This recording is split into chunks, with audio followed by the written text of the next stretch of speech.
mas é importante que você saiba esse passo a passo, tenha segurança para entender todos os seus deveres e também direitos nesse momento. Quem vai tirar todas as dúvidas, quem vai conversar com a gente agora é o Franco Almada, que é advogado trabalhista. Franco, primeira coisa que eu quero perguntar para você é em relação à demissão sem justa causa. Quais são os direitos e deveres do trabalhador nesse momento e qual o primeiro passo que ele deve tomar após essa demissão? Muito bom dia.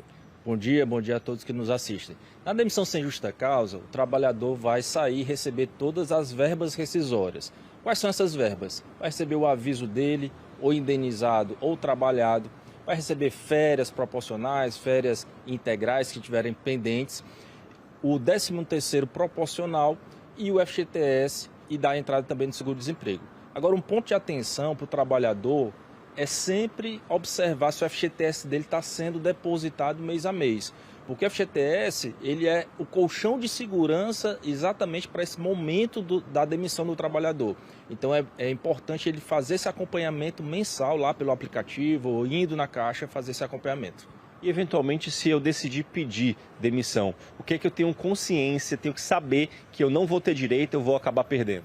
Bom, o trabalhador que pede demissão, ele perde a questão do aviso, ele tem que cumprir o aviso, muitas vezes pode até ter que pagar esse aviso. Ele não saca o FGTS dele e ele não recebe a multa também sobre esse FGTS e nem se habilita no seguro-desemprego. Então, o que ele vai receber basicamente é saldo de salário, férias integrais e proporcionais e o 13º proporcional também.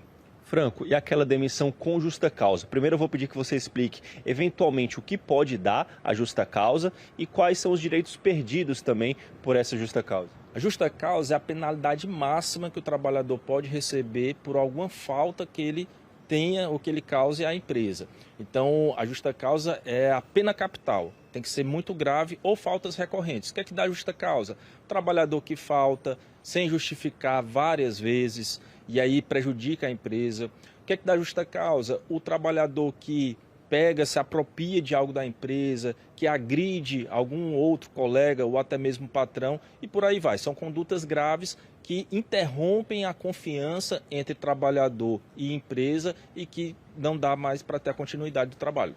E o que ele eventualmente perde? Quando a demissão é por justa causa, ele sai basicamente com saldo de salário e férias vencidas. Perde as férias proporcionais, perde o 13º integral, não saca FGTS, não tem multa de FGTS e não tem seguro-desemprego. E a depender da justa causa pode ter até outras consequências criminais. Franco, alguns casos existe o acordo entre patrão e empregado no momento da saída da empresa para receber alguma coisa ou deixar de receber alguma coisa. O que normalmente é acordado? O que pode ser acordado, melhor dizendo? Bom, o que é válido hoje, depois da reforma trabalhista de 2017, é a demissão por mútuo acordo. Como é que é essa demissão por mútuo acordo? Nem é uma demissão imotivada, nem é uma justa causa, nem é um pedido de demissão. É uma composição feita exatamente para, digamos assim, legalizar uma prática que havia anteriormente, que era o acordo por fora. Então, na base legal agora, o que é que acontece? As partes, por mútuo acordo, decidem que não dá mais para prolongar o contrato de trabalho e o trabalhador sai. Agora, ele deve estar atento a algumas restrições. Primeiro, ele só vai sacar o FGTS, a multa do FGTS só vai ser pela metade, o aviso só vai ser pela metade e ele só saca 80% do saldo de FGTS. E mais uma observação, não tem seguro-desemprego.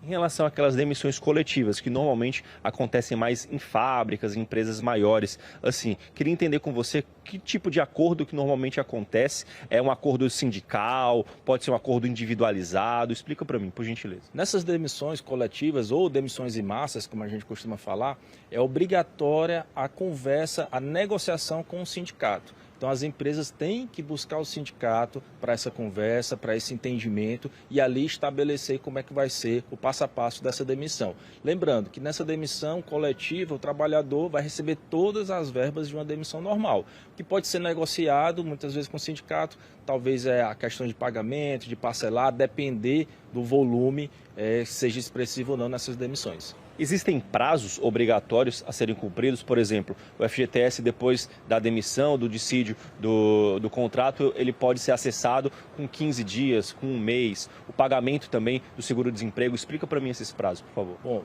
Bom, tem algumas alguns passos que devem ser observados pelo trabalhador quando da demissão. O primeiro deles é fazer o exame demissional. Lembrando o trabalhador que a responsabilidade pela integridade física, da saúde dele é da empresa. Então, se ele entrou saudável na empresa, para confirmar que ele está saindo saudável também, o aso demissional é um documento obrigatório e muito importante. Quanto à questão de prazo, que a gente tem é uma simplificação do prazo.